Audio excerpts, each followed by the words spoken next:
Hello students, English with RC Verma पर आप सभी का स्वागत है। पिछली वीडियो में हम लोग रिलेटिव प्रोनाउन को डिटेल में समझा। अब हम लोग इस वीडियो में इंडिफिनिट प्रोनाउन को स्टडी करेंगे। आप लोग इस वीडियो के डिस्क्रिप्शन बॉक्स में पिछली वीडियो का लिंक पा सकते हैं और उसका अध्ययन कर सकते हैं। और अब इंडिफिनिट प्रोनाउन को हम जान लेते हैं कि इसका प्रयोग हम कब और कैसे करते हैं, कैसे हम पहचानेंगे इंडिफिनिट प्रोनाउन कौन सा होता है। तो इंडिफिनिट से स्पष्ट है, इंडिफिनिट मतलब अनिश्चित, प्रोनाउन मतलब सर्वनाम, अनिश्चित सर्वनाम। इससे ही स्पष्ट है, इसके नाम से ही स्पष्ट है कि जो सर्वनाम अस्पष्ट ना हो, मतलब किसी विशेष सर्वनाम को ना कहा जाए, वहां पर निश्चितता ना बताए, उसको हम इंडिफिनिट प्रोनाउन बोलेंगे। जैसे आप देख लीजिए, ये सब जो लिखे हुए हैं सब आपके इंडिफिनिट प्रोनाउन है। जैसे आपका वन है, वन, वन शब्द आपका, वन मतलब होता है एक या किसी। तो वन किसी एक व्यक्ति को कहा जाता है, वहां पर पता नहीं होता है, किसी एक व्यक्ति को कहा जाएगा तो वन कहा जाएगा। नन, नन मतलब किसी को भी नहीं। एनीबडी, एनीबडी मतलब होता है कोई व्यक्ति। अब कोई व्यक्ति पता नहीं है कौन व्यक्ति, कोई भी व्यक्ति को हम एनीबडी बोल सकते हैं। तो वहां पर ये निश्चितता नहीं बताता है, अनिश्चितता बताता है। वैसे है सम, आपका सम मतलब कुछ, तो इसको हम इंडिफिनिट प्रोनाउन बोलेंगे। आल, आल को भी इंडिफिनिट प्रोनाउन बोलेंगे। मैनी, मैनी मतलब कई, और एनी, ये शब्द जो होते हैं ये सब आपके इंडिफिनिट प्रोनाउन है। इसका प्रयोग हम एग्जाम्पल के रूप में समझते हैं, कैसे करेंगे। तो आइए देखते हैं हम एग्जाम्पल का प्रयोग करके। पहला एग्जाम्पल आपका, जैसे हम वन को देखते हैं, इसका प्रयोग किस तरह से करेंगे। One should keep one's promised, one's promised, one should keep one's promised. One मतलब एक व्यक्ति को, शुड मतलब चाहिए, कीप मतलब पूरा करना, वंस प्रॉमिसेड अपने वादों को, एक व्यक्ति को अपने वादों को पूरा करना चाहिए। हम वन का प्रयोग जो कर रहे हैं, इसके साथ कोई नाउन का प्रयोग नहीं हुआ है। तो यहाँ पर आपका वन शब्द क्या हुआ, आपका ये वन इंडेफिनिट प्रोनाउन हो गया। क्या हो गया? इंडेफिनिट प्रोनाउन हो गया। तो वन के साथ हम अपने के लिए क्या यूज करते हैं, इसको भी जान लीजिए। वन के साथ आप हिज कहीं पाएंगे, हिज या अन्य कोई पॉजेसिव पाएंगे तो गलत होगा। वन के साथ हमेशा अपने की अंग्रेजी वंस लगता है। क्या लगता है? वंस का प्रयोग करते हैं। देखिए, one should keep once promises, एक व्यक्ति को अपना वादा पूरा करना चाहिए। अब यहाँ एक व्यक्ति की बात की जा रही है, वो पता नहीं है कौन सा व्यक्ति है, पता नहीं है, इसलिए हमने वन का प्रयोग किया। उसको क्या कहते हैं? Indefinite pronoun. तो आपको वन का प्रयोग समझ में आ गया होगा। अब हम दूसरे एग्जाम्पल को देख लेते हैं, नन। नन कैसे हम प्रयोग करेंगे? जैसे है, none is permitted, none is permitted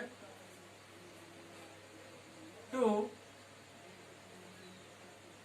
leave the place, to leave the place। अर्थ क्या निकला? one is permitted to leave the place। none, none मतलब किसी को भी नहीं, किसी को भी नहीं। अब किसी को भी नहीं, परमिटेड, परमिटेड मतलब क्या होता है? अनुमति।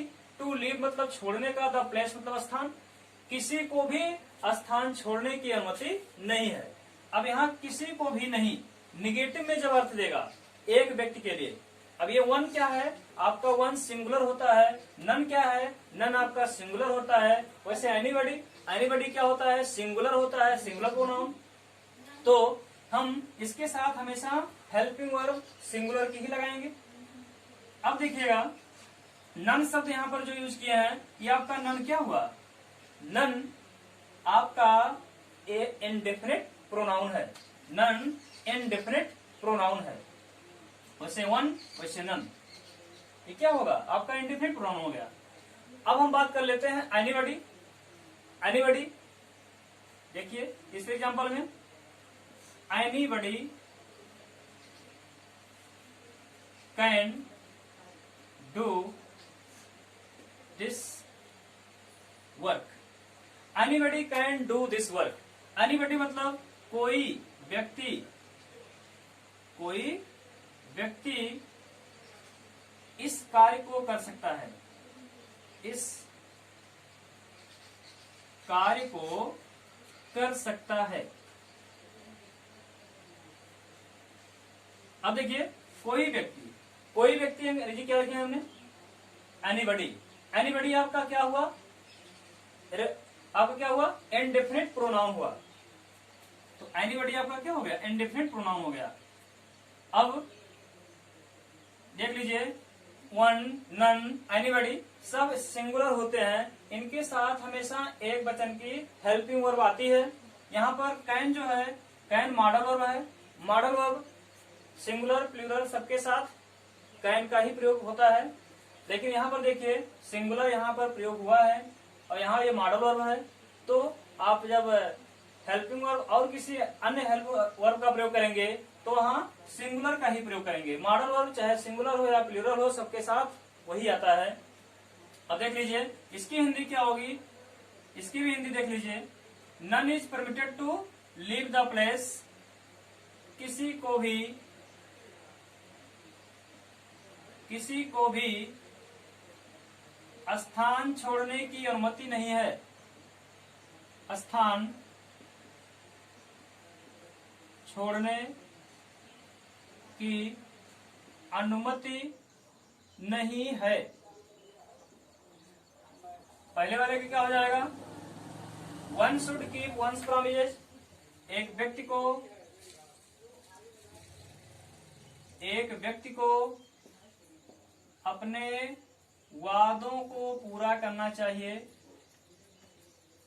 वादों को पूरा करना चाहिए। ये आपकी हिंदी हो गई।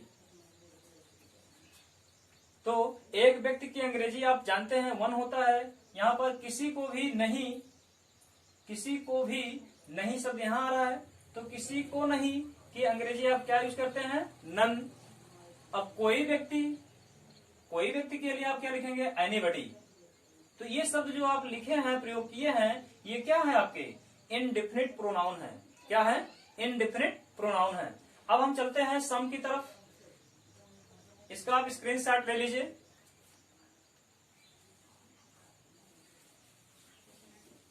अब हम चलते हैं सम। सम मतलब होता है कुछ।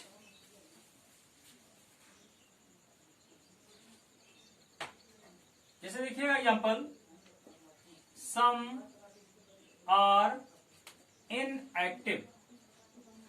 इनएक्टिव इसका हिंदी क्या हो जाएगा? कुछ निष्क्रिय हैं। कुछ निष्क्रिय हैं। कुछ निष्क्रिय हैं। अब कुछ यहाँ पर पता नहीं है, कुछ की बात की जा रही है, मतलब जो लोग हैं उसमें से कुछ। तो कुछ शब्द जो है आपका, ये क्या है? इनडेफिनिट प्रोनाउन है। ये कुछ शब्द और इंग्लिश में सम शब्द, ये क्या है? आपका इनडेफिनिट प्रोनाउन है। तो अब आप सम को भी समझ गए होंगे कि जब कुछ की अंग्रेजी हमको लिखना होगा और उसके साथ कोई नाउन नहीं प्रयोग रहेगा तो सम, उसकी अंग्रेजी लिखेंगे तो सम शब्द क्या होगा? आपका सम इनडेफिनिट प्रोनाउन होगा। ऐसे आल की बात कर लेते हैं। आल आर, हाँ ध्यान दीजिएगा, लेकिन कुछ, ये जो कुछ की अंग्रेजी हमने सम लिखा, ये क्या है? प्लूरल है। क्या है? प्लूरल होता है, क्योंकि कुछ कई लोग मिलकर बनेंगे, कुछ कई वस्तु व्यक्ति रहेंगे, तो वहां पर हम क्या यूज करेंगे? उसके साथ प्लूरल हेल्पिंग वर्ब यूज करेंगे। आल, उसी तरह से आल भी है, आल के साथ भी आप प्लूरल यूज करेंगे, क्योंकि आल मतलब सब या सभी। आल सभी लोग क्या हैं? All are intelligent, intelligent, all are intelligent, सभी। अब हम देख लेते हैं ऑल का प्रयोग कभी कभी आप जब करते हैं उसके साथ सिंगुलर वर्ब भी आता है, सिंगुलर हेल्पिंग वर्ब भी प्रयोग करते हैं। जैसे कहते हैं all is well, all is well, यही शब्द है। यहां पर हमने प्लूरल यूज किया और यहां पर हमने सिंगुलर यूज किया। तो ये आपको ध्यान देने योग्य बात है कि ऑल आर इंटेलिजेंट, ये कई लोग हैं उनको बुद्धिमान बताया जा रहा है, ये प्लूरल है, इसको एक काउंटेबल में होंगे। और ये जो है ऑल इज वेल किसी थिंग के लिए अब्स्ट्रैक्ट नाउन की बात होगी जब, तब वहां पर हम इज का प्रयोग करेंगे। जैसे ऑल इज वेल, सब कुछ ठीक है, सब कुछ ठीक है, ये अब्स्ट्रैक्ट नाउन है। लेकिन यहाँ ऑल आर इंटेलिजेंट, सभी लोग बुद्धिमान हैं, सभी बुद्धिमान हैं, ये क्या है, ये आपके नाउन के रूप में है, लेकिन ये अब्स्ट्रैक्ट नाउन नहीं है, ये काउंटेबल है, इनको गिना जा सकता है। लेकिन ऑल इज वेल, सब कुछ ठीक है, ये अनकाउंटेबल है, अब्स्ट्रैक्ट नाउन है, इसलिए यहां पर आप हेल्पिंग वर्ब इज का प्रयोग करेंगे। तो इसको ध्यान में रखते हुए आप ऑल के साथ हेल्पिंग वर्ब का प्रयोग कीजिएगा। अब हम बात कर लेते हैं मैनी की। मैनी, मैनी क्या होता है? मैनी मतलब होता है कई। जैसे many of them, many of them are, many of them are very furious, very dangerous, कुछ भी लिख सकते हैं। Many of them are very furious, many of them are very dangerous, very serious, कुछ भी कर सकते हैं। तो आप यहाँ जो मैनी का प्रयोग किए हैं इसको क्या कहेंगे? इनडेफिनिट प्रोनाउन, मतलब उनमें से कई लोग, कई लोग हैं, उनमें से बहुत से, मैनी मतलब बहुत से या कई लोग क्या हैं? वेरी डेंजरस, बहुत खूंखार हैं, बहुत खतरनाक हैं। तो मैनी का प्रयोग समझ गए होंगे। मैनी का प्रयोग कहाँ करेंगे? कई लोगों में से, जब कई मतलब बहुत व्यक्तियों को बताया जाएगा तब वहां पर हम कई के लिए क्या प्रयोग करेंगे? बहुत से के लिए क्या प्रयोग करेंगे? मैनी का प्रयोग करेंगे। ऐसे मैनी ऑफ देम, उनमें से कई, आर वेरी डेंजरस, बहुत खतरनाक हैं, बहुत खूंखार हैं। अब हम बात कर लेते हैं लास्ट में एनी शब्द का। एनी, जैसे एनी ऑफ देम, ये मैनी क्या है? मैनी प्लूरल है आपका, लेकिन एनी सिंगुलर है। कई लोगों में से जब ज्यादा लोगों को दिखाना होगा तो कई के लिए हम क्या लगाएंगे? मैनी। और यहां पर देखिए any of them is, any of them is या can do this work.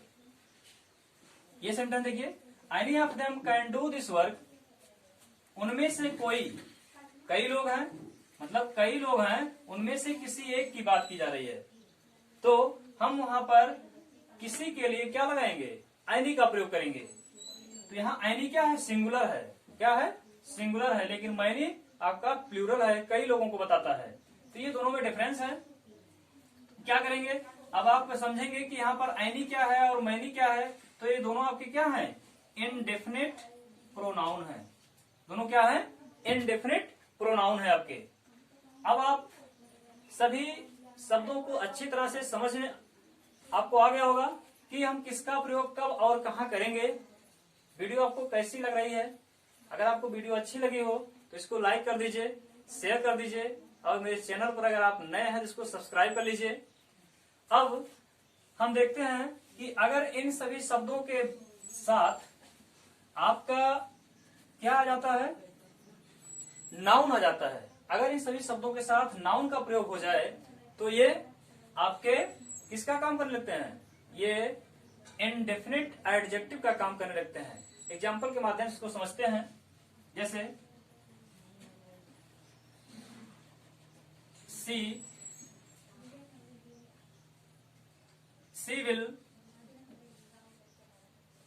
she will come here one day. She will come here one day. यही सेंटेंस है, she will come here one day। अब यहाँ पर one शब्द जो आ रहा है, अब इसके पहले आप वन का जो प्रयोग कर रहे थे तो आपका प्रोनाउन कहलाता था। कैसा प्रोनाउन? इनडेफिनिट प्रोनाउन कहलाता था। लेकिन अब यहाँ पर वन के साथ ये आपका डे शब्द आ गया, ये आपका नाउन है। क्या है? ये नाउन है और ये वन प्रोनाउन है। लेकिन यहाँ पर प्रोनाउन के साथ साथ इसको हम क्या बोलेंगे? इनडेफिनिट प्रोनाउन बोलेंगे। क्या बोलेंगे? इनडेफिनिट एडजेक्टिव बोलेंगे। इनडेफिनिट एडजेक्टिव बोलेंगे। इसके पहले हमने क्या पढ़ा? इसको इनडेफिनिट प्रोनाउन पढ़ा, लेकिन यहाँ पर ये अब एडजेक्टिव का काम कर रहा है। क्या? इनडेफिनिट एडजेक्टिव का काम कर रहा है और डे नाउन है। तो कौन शब्द एडजेक्टिव होता है इसको आपको पता होगा। जब किसी नाउन का कोई शब्द विशेषता बताता है तो वो एडजेक्टिव का काम करने लगता है। तो यहाँ पर वन क्या हो गया? इनडेफिनिट एडजेक्टिव हो गया। इसी तरह से सभी शब्दों को आप इनडेफिनिट एडजेक्टिव के रूप में प्रयोग कर सकते हैं। और एक आध को हम देख लेते हैं। जैसे some boys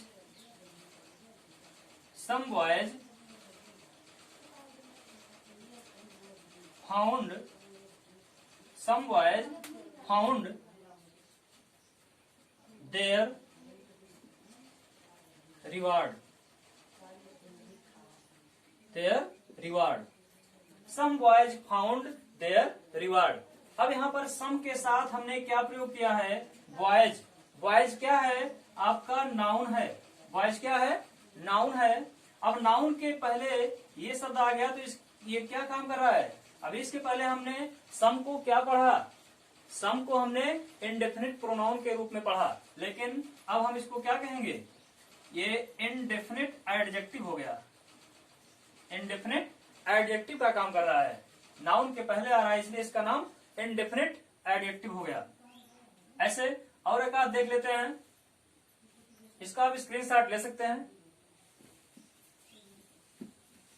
अब देखिएगा, जैसे आल है, आल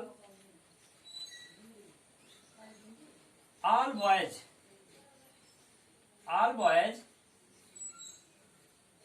saw their parents। All boys, all के साथ क्या आ गया? बॉयज। तो ऑल शब्द आपका क्या हो गया? इनडेफिनिट प्रोनाउन ना कह करके अब इसको हम इनडेफिनिट एडजेक्टिव कहेंगे, क्योंकि नाउन के पहले ये प्रयोग हो रहा है। और कोई शब्द उठा लेते हैं। जैसे ये क्या हुआ? मैनी। मैनी बॉयज, यहाँ बॉय के स्थान पर मैनी भी ले सकते हैं। Many boys. लेकिन यहाँ पर हम एनी बडी का प्रयोग नहीं, क्योंकि एनी के साथ बडी शब्द पहले से जुड़ा हुआ। एनी बडी वो अपने आप में पूर्ण है, वहां उसके साथ नाउन का प्रयोग अपने आप में प्रोनाउन तो ही है। ये एनी बडी, एनी के साथ बडी अगर देखेंगे तो यहाँ पर ये क्या काम करने लगेगा? बडी शब्द नाउन है और एनी आपका एडजेक्टिव का भी काम कर रहा है। तो प्यारे स्टूडेंट्स, ये थे आपके इनडेफिनिट प्रोनाउन और साथ ही साथ हमने आपको इनडेफिनिट एडजेक्टिव के बारे में ही बताया। अब आप लोग इसका विस्तृत अध्ययन कर लीजिएगा। इससे संबंधित मैं आप लोगों को नेक्स्ट वीडियो में इसका एक्सरसाइज भी करवाऊंगा, तो आप लोग मेहनत से इसको ध्यानपूर्वक पढ़ते रहिएगा। अब हम आपसे नेक्स्ट वीडियो में पुनः मिलते हैं। धन्यवाद।